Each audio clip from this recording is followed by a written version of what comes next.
காவேரி தன்னை பொண்ணு பார்க்க வராங்கன்ற விஷயத்த கேட்ட உடனேயே ரொம்பவே கோவத்தோட சாரதா கிட்ட, முதல்ல நீ அவங்களுக்கு கால் பண்ணு. கால் பண்ணி வீட்டுக்கெல்லாம் வரக்கூடாதுன்னு சொல்லுன்னு சொல்றாங்க. உடனே சாரதாவும், இங்க பாருடி, அவங்களோட நம்பர் கூட என்கிட்ட இல்லை. உன் அக்காவும் தங்கச்சியும் தான் எனக்கு கால் பண்ணி அவங்க வீட்டுக்கு வர்றாங்கன்ற விஷயத்தையே சொன்னாங்க. வேணா நீ கங்கா கிட்டேயே பேசுன்னு அவங்க கங்காவுக்கு கால் பண்ணி கையில் கொடுத்துட்றாங்க. கங்கா கிட்ட காவேரியும், என்ன எல்லாரும் புரிஞ்சுதான் பேசிக்கிட்டு இருக்கீங்களா என்ன? நான் எவ்வளோ நாளாக எனக்கு கல்யாணம் வேண்டாம் வேண்டான்னு சொல்லிக்கிட்டு இருக்கேன். நீங்கள் இப்படி திடீர்னு ஒரு ஆளை திடுதிப்புன்னு என்னை பொண்ணு பார்க்குறதுக்காக வீட்டுக்கு அனுப்பி வச்சா நான் சொன்னதுக்கு என்ன மரியாதை? கங்கா உடனே, என்னடி ஏதோ ஊர் உலகத்தில் நடக்காதது உனக்கு நடக்கிற மாதிரி இப்படி டங்கு டங்குன்னு ஆடிக்கிட்டு இருக்க? இங்கே பாரு, அவங்க வீட்டுக்கு உன்னை பார்க்க வரேன்னு அவங்கள அதான் கேட்டாங்க. ஏதோ வந்தவங்கள வர வேண்டான்னு சொல்லக்கூடாதுன்றதுக்காக நீ அவங்கள உள்ள அவங்களே இப்போ வர சொல்லியிருக்கு. அது மட்டும் இல்லாமல் வரும்போது நீ பூ வச்சு ஒரு நல்ல சேலை கட்டிட்டு அவங்களுக்கு காஃபி கொடுத்தாவே போதும். அதுக்கப்புறம் உனக்கு வேண்டான்னா நாங்கள் ஒன்று எதுவுமே சொல்ல மாட்டோம், சரியான்னு சொல்ல. உடனே காவேரியும் சாரதா கிட்ட ஃபோனை கொடுத்துட்டு என்னமோ பண்ணி தொலைங்கன்னு அங்கேருந்து போயிடுறாங்க. அதுக்கப்புறமா மாப்பிள்ளை வீட்டுக்காரங்க வந்ததுக்கப்புறமா காவேரி கங்கா அக்கா சொன்ன மாதிரிக்கு சேலை கட்டி பூ வச்சு அவங்களுக்கு காஃபி எடுத்துகிட்டு வந்து கொடுக்குறாங்க. அவங்கள பார்க்குற மாப்பிள்ளைக்கும் மாப்பிள்ளை வீட்டுக்காரங்களுக்கும் அவங்கள ரொம்பவே பிடிச்சிருது. அதனால சாரதா கிட்ட, நீங்கள் முதல்ல காஞ்சிபுரத்தில் இருந்தீங்க, ரொம்ப தூரமாக இருக்கீங்கன்றதுக்காக தான் எங்களால் பார்க்க வர முடியல. ஆனால் ஃபோட்டோவை பார்க்கும்போது எங்களுக்கு ரொம்பவே பிடிச்சிருந்துச்சு. ஆனால் இப்போது பக்கத்தில் எங்கள் ஊர்கிட்டயே வந்துட்டீங்கள்ல, அதனால தான் நேரில் ஒரு தடவை பார்த்துட்டு போயிடலான்னு வந்தோம். பார்த்துட்டு எங்களுக்கு ரொம்பவே பிடிச்சிருக்கு. அதனால் நீங்கள் உங்கள் பதிலை சொல்லுங்கள், ஒன்றும் அவசரம் இல்லைன்னு சொல்லிட்டு அங்கேருந்து கிளம்பி போகிறாங்க. ஆனால் அவங்க போனதுக்கப்புறமா சாரதா சிரிச்சுக்கிட்டு இருக்கதை பார்த்துட்டு காவேரிக்கு கோவம் தலைக்கேறுது. அதனால் அவங்க வச்சுருந்த பூவெல்லாம் தூக்கி எறிஞ்சிட்டு, உனக்கு வேற வேலை இல்லை பாரு, அவங்க என்னை எப்படி சொல்லிட்டு போகிறாங்க, இங்கே பாரு, மறுபடியும் அவங்க கால் பண்ணாங்க இல்லை வீட்டுக்கு வராங்கன்னு ஏதாவது சொன்ன, அப்புறம் நான் உண்டு இல்லைன்னு பண்ணிடுவேன். நீ முதல்ல அவங்களுக்கு கால் பண்ணி, என் பொண்ணுக்கு இந்த கல்யாணத்தில் விருப்பம் இல்லையா, அதனால் உங்கள் பையனை வேறு யாரையாவது கல்யாணம் பண்ணிக்க சொல்லுங்கன்னு சொல்லிடு, சரியான்னு சொல்லிட்டு அங்கேருந்து கோவமாக போயிடுறாங்க. அதே மாதிரி இந்த பக்கம் இதை நினச்சி பார்த்துட்டு சாரதா ரொம்பவே சோகத்தோட நைட்டு கடைவீதிக்கு போயிட்டு நடந்து வந்துக்கிட்டு இருக்கும்போது எதிரில் வேகமாக ஒரு கார் சாரதாவோட முன்னாடி வந்து நிற்கிது. இதை பார்த்துட்டு சாரதா திடீர்னு ஷாக்கோட யாருன்னு பார்த்தா உள்ளேருந்து வர்றது வேற யாரும் கிடையாது, அன்பு சித்தப்பாவும் ராதா சித்தியும் தான்.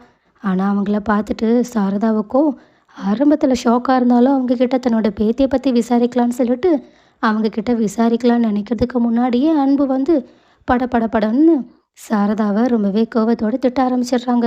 நீங்கள் இவ்வளோ நாளாக எங்கள் கண்ணிலேயே படலைன்னு நாங்கள் சந்தோஷமாக இருந்தோம். ஆனால் நீங்கள் இப்போ திடீர்னு எங்கள் எதிரில் வந்து நின்றுக்கிட்டு இருக்கீங்களேன்னு சொல்லிட்டு வேண்டா வெறுப்போட பேசிக்கிட்டு இருக்காங்க. ஆனால் சாரதாவும், இங்கே பாருங்கள், உங்களுக்கு எப்படியோ எனக்கு தெரியாது, ஆனால் எனக்கு உங்களை பார்த்ததில் ரொம்பவே சந்தோஷம்.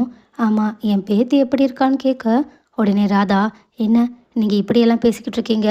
நீங்கள் எல்லாரையும் அதுவும் காவேரியெல்லாம் கூட்டிகிட்டு கொடைக்கானலுக்கு தானே போகிறதா இருந்துச்சு, அப்போது இங்கே என்ன பண்ணுறீங்க?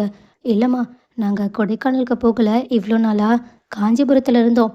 அதுவும் இங்கே வந்து காவேரிக்கு ஒரு நல்ல வேலை கிடச்சிருக்கு, அதனால தான் நாங்கள் 2 நாள் தான் ஆச்சு இந்த ஊருக்கு வந்தேன்னு சொல்ல. இதை கேட்டதுக்கு அப்புறமா தான் ராதாக்கு நிம்மதியே வருது. அதே மாதிரி சாரதா, இல்லை என் பேத்தியை பார்த்து ரொம்ப வருஷம் ஆச்சு, அவள் நல்லா வளர்ந்துருப்பாள்ல, நான் ஒரே ஒரு தடவை அவளை மட்டும் பார்த்துட்டோமான்னு கேட்க அன்போ, நீங்கள் கனவுல கூட நினச்சாலும் அவங்கள பார்க்க முடியாது. ஏன்னா அவங்க கடல் கடந்து வெளிநாட்டில் இருக்காங்க, நாங்களும் அங்கே தான் இருக்கோம். உங்களை மறுபடியும் பார்க்கறதுல எங்கள் யாருக்கும் விருப்பமே கிடையாதுமான்னு உடனடியாக அங்கேருந்து போயிடுறாங்க. இதை கேட்டுட்டு சாரதாவுக்கு இன்னுமே ரொம்பவே மன கஷ்டம் ஆகிடுது. அதனால் அவங்க கஷ்டத்தோடு வீட்டுக்கு போயிடுறாங்க. ஆனால் அடுத்த நாள் வீட்டுக்கு போயிட்டு அன்பும் தாத்தா கிட்ட நடந்த எல்லா விஷயத்தையுமே சொல்லிக்கிட்டு இருக்காங்க. இதை கேட்டுட்டு தாத்தாவும், இப்படி இவங்க 2 பேரையும் பிரித்து வைக்கிறதுல எனக்கு என்னமோ கொஞ்சம் குழப்பமாகவும் கஷ்டமாகவும் இருக்குன்னு சொல்ல. ஆனால் ராதாவும், இப்போ தான் நம்ம விஜய் நல்லா இருக்கான், இதுக்கப்புறம் மறுபடியும் அந்த குடும்பம் இவனோட வாழ்க்கைக்குள்ளே வந்துச்சுன்னா கண்டிப்பாக இவனால் இவ்வளோ சந்தோஷமாக இருக்க முடியாதுன்னு சொல்லிட்டு முட்டாள் மாதிரி பேசிக்கிட்டு இருக்காங்க.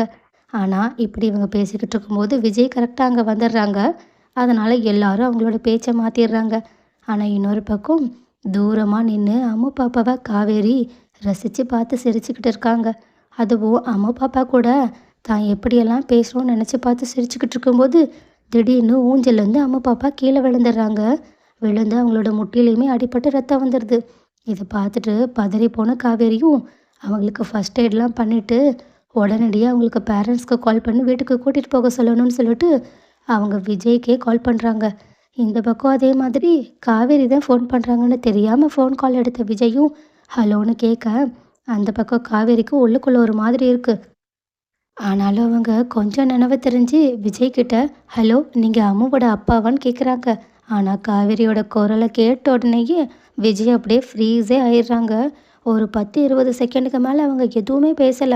ஆனா காவேரி மறுபடியும் ஹலோ ஹலோன்னு சொல்லிக்கிட்டு இருக்க, கொஞ்ச நேரத்திலேயே விஜய்க்கு சுயநினைவு வந்து, ஆமா அப்படின்னு சொல்லிடுறாங்க. உடனே காவேரியும் அம்மு பாப்பாவுக்கு அடிப்பட்ட விஷயத்த சொல்லிட்டு, நீங்க வந்து பாப்பாவை கூட்டிட்டு போங்கன்னு சொல்றாங்க.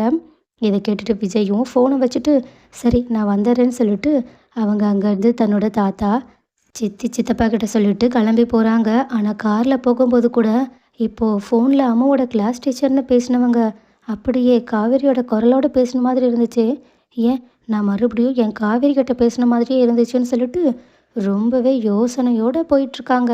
ஸோ கைஸ், ஒரு வழியா விஜயும், காவேரியும் இத்தனை வருஷம் கழிச்சு பேசிட்டாங்க. ஸோ இதுக்கப்புறம் 2 பேரும் மீட் பண்ணிக்க போறாங்களா என்ன? அப்படி மட்டும் மீட் பண்ணிட்டாங்கன்னா, அடுத்து என்னலாம் நடக்க போகுதுன்னு நீங்க நினைக்கிறீங்கன்றத கமெண்ட்ல சொல்லுங்க.